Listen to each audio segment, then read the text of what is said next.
decision to defend the filing of the supplemental complaint by next week.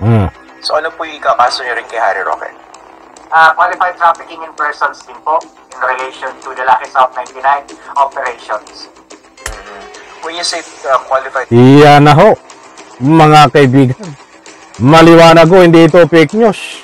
According ho dito kay Atty. Casio, Hepe ng PAOK, qualified human trafficking. Yan po ang kaso niya. Wala hong piyansa yan. Na habang nililitis ho ang kaso, ay nakakulong ka diyan sa tunay na rehas na bakal.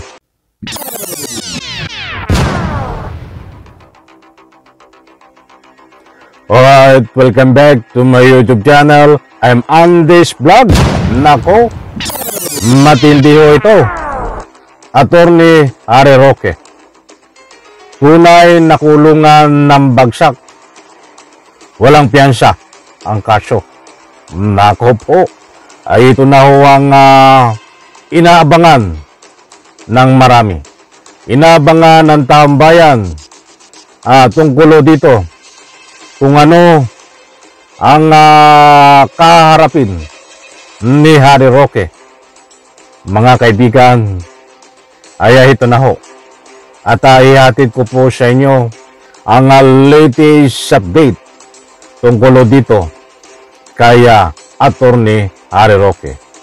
Inanyayahan ko po kayo mga mahal kong taga-subaybay at panoorin ang vlog na ito kapag may pagkakataon kayo, sapagkat matutuklasan nyo dito ang inyong pinakahihintay, mga kaibigan. Tunay na kulungan ang bagsak ni Roque, walang piyansa. Kung maalala nyo po, si Kibuloy, ay walang piyansa ang kaso, nandiyan ho sa kanyang kulungan. Itong si Alice Go, wala ding piyansa ang kaso, nandyan din ho sa tunay na kulungan. At marami pang iba sa kaso na human qualified trafficking. Nako, ay paano na yan? Roque. Eto't ibabagi ko po sa inyo ang resibo na itong si Roque ay naku, mamamaya dito sa kulungan. Mga mahal kong taga-subaybay, mamayat kaya ito?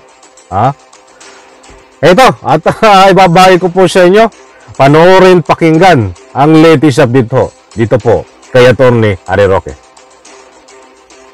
Last Thursday, kung saan kausap po natin si Mr. Winston Casio, yung tagapagsalita po ng Presidential Anti-Organized Crime Commission. Napag-usapan namin nung gabi yun. Mag-a-appear siya uli ngayon, Wednesday night, para pag-usapan yung isang issue na hinihintay na po ng marami sa atin. Okay? Marami po. Kita niyo ho. Maraming salamat, Sir Christian Nasiguera. Ipahintulot ang paggamit ng inyong audio clips or video clips. At suportahan po natin yan. Kita niyo ho. Entrada pa lang, talagang matindi. Ito na. Ito na ang hinihintay po ng tambayan. Hindi po ito fake news, mga mahal kong taga-subaybay. Ito po ang magdadala sa tunay na kulungan na rehas na bakal. Kay Attorney Harry Roque. Kung siya noon ay na-contempt diyan po sa Quad Committee. Ito po ibang usapan na. Itong kakaharapin niya po na kaso. Ito ho, ang detalye. Sa inyo, yung pagkakaso laban po dito kay dating presidential spokesman Harry Roque. Okay. So, ngayon po, as promised, ang makakausap po natin ay si Mr. Winston Casio. So, we'd like to welcome him again to our program. Magandang gabi po, Sir Winston, and thank you for joining us again dito po sa Factverse. Good evening again, Christian, and to all the fact snatics wherever they are. Nung nag-usap tayo nung Thursday last week, alam nyo ba, the following day yata may nakasalubong ako. Sabi niya, abangan namin yung episode nyo sa Wednesday, Inabangan nila itong episode na ito. Yan po si Sir Winston Casio. ang namamahala ho dito po sa Presidential Anti-Crime Commission. Tama ba ako? PAOK. At ito rin din ho ang magsisiwalat tungkol dito sa ikakaso na walang piyansa laban ho kay Attorney Harry Roque. Anong kaso ito? Ay mas mabuti pa siya ang magsasabi at kailan ito ipapile ho. Ito po. Okay, pag-usapan natin. Kumusta po yung pinaplano yung kaso laban dito kay dating presidential spokesman Harry Roque? Dapat po naisampa sana namin yon actually kahapon pala, hindi ngayon. Kaya lang, may nag-due diligence yung ating mga prosecutors, making sure that all the I's and the T's are properly dotted, so to speak, and crossed. So, ang pinag-usapan namin kahapon at saka kanina, they will file the case on at the very latest Tuesday daw. Kailan ipapile ang kaso? Mga mahal kong taga-subaybay, sa next week, Tuesday. Medyo hindi ho natuloy na ang pagpapile. Diyan nung Martes po. Nung last Tuesday. Kaya itutuloy po ang pagpapile ng kaso kay Attorney Harry Roque. Next week, Tuesday, ito po. Ayon dito, kay Sir Winston Casio. Ang tagapagsalita po ng PAOK. Ito pa. Anong kaso ang ipapile sa kanya? Ito ba ay kaso na walang piyansa? Wala nang labasan sa kulungan habang nililitis ang kaso? Katulad ng kay kaso ni Kibuloy. Katulad ng kaso ni Alice Go. Ito po. Para mas maganda ho. Itong siya ang una magsabi. Itong ika nga po ay hipin ng PAOK. Ito po. To make sure that all the I's are dotted and all the T's are crossed. Tuesday next week. When you say basically due diligence, ano po ba yung mga pinafirm up o pinaghahandaan nitong team? Usually yung kakapalan kasi ng mga dokumento, ang to be honest, no, yung pag-reproduce ng mga documentary evidence and so on and so forth. Naku, ay gaano kaya kakapal yung dokumento nito? Sa dami ho ng ebidensya ay napakakapal lang mga dokumento. Kaya hindi ho natuloy. Noong Martes, ang pagpail ng kaso, at itutuloy nga, tuloy na tuloy. Ngayon pong Tuesday, inuulit ko po, ay tuloy na tuloy. Ang kaso, kinumpirma nitong hipin ng PAOK na si Sir Winston Casio. Dito po, sa kagabi lang ho ito nangyari, mainit-init pa. Hindi ko alam kung ito alam na ni Attorney Harry Roque.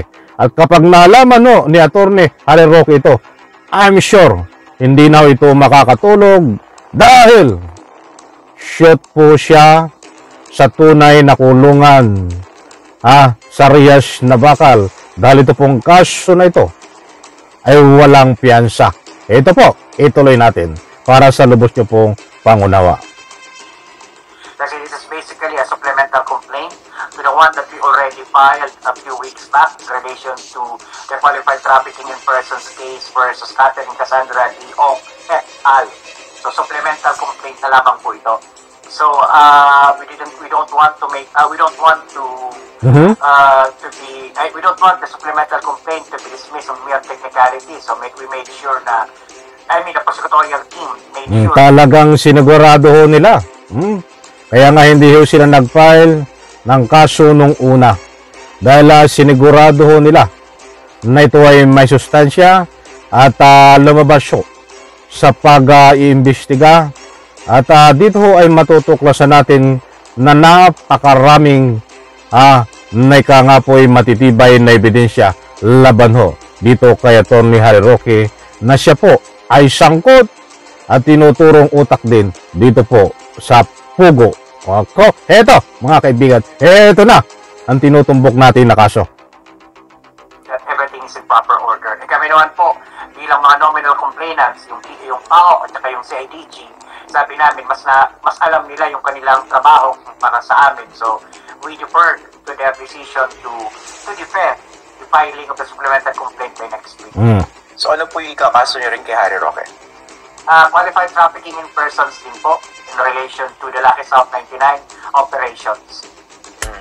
When you say qualified... Iyan na ho, mga kaibigan. Maliwanag ho, hindi ito fake news.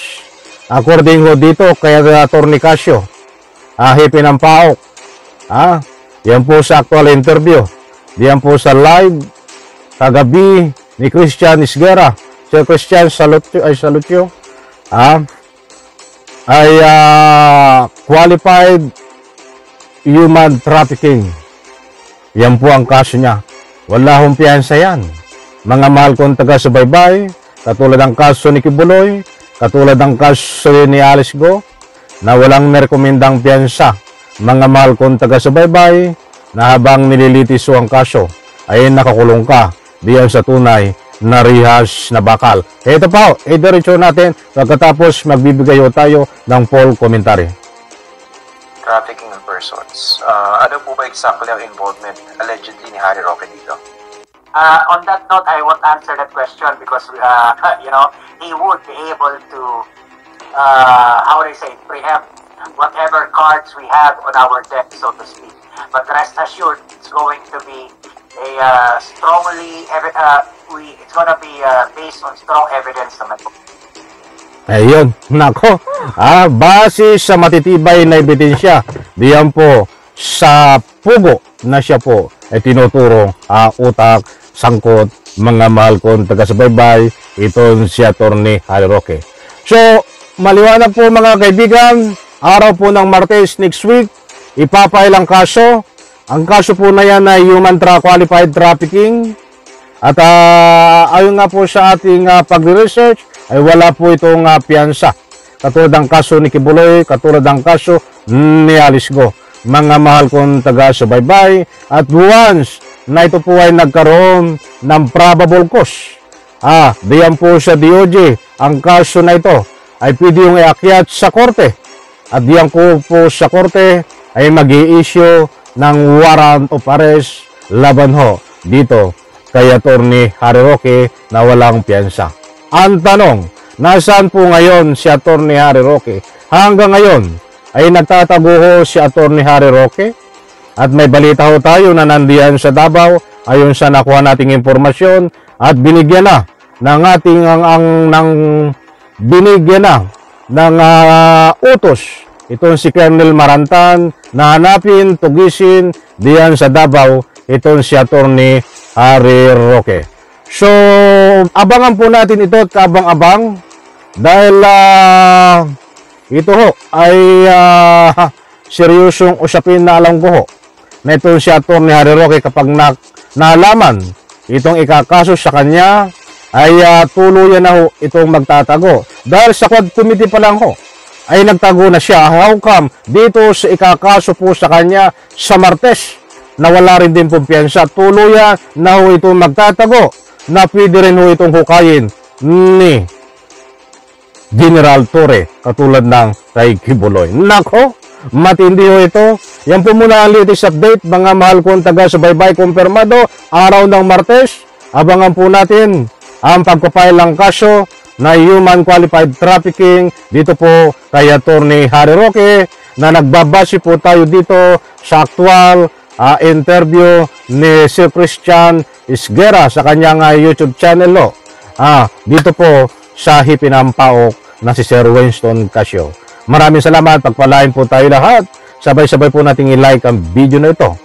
Sa lahat ng hindi pa nakasubscribe sa aking maliit na YouTube channel, please subscribe. Bye-bye. Palakpakan.